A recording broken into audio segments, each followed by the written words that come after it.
ભારત અફઘાનિસ્તાનના કાબુલમાં બનાવશે દૂતાવાસ। ભારત અને અફઘાનિસ્તાન વિદેશ મંત્રી વચ્ચે બેઠકમાં મોટો નિર્ણય। એસ જયશંકર બોલ્યા, અફઘાન અમારા માટે મહત્વનો દેશ।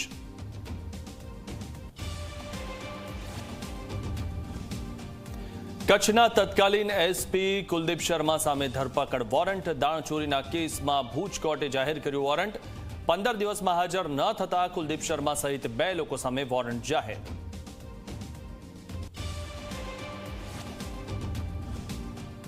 ગાંધીનગરના બહિયલમાં તોફાનીઓ સામે કસાશે વધુ સકંજો। ગૃહ રાજ્યમંત્રી હર્ષ સંઘવી બોલ્યા, હવે આરોપીઓની આવક વિશે થશે તપાસ।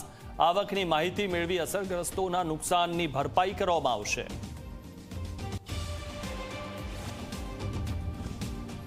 ડાકોરના રણછોડજી મંદિરના પૂજારીનો ધૂણવાનો વિડીયો વાયરલ। પોલીસ ગોડ તરીકે ઓળખ આપતા પૂજારીનો વિડીયો આવ્યો સામે। પોતાના ઘરમાં જ ધૂણીને પોલીસના કામ કરતા હોવાનો દાવો તેમણે કર્યો।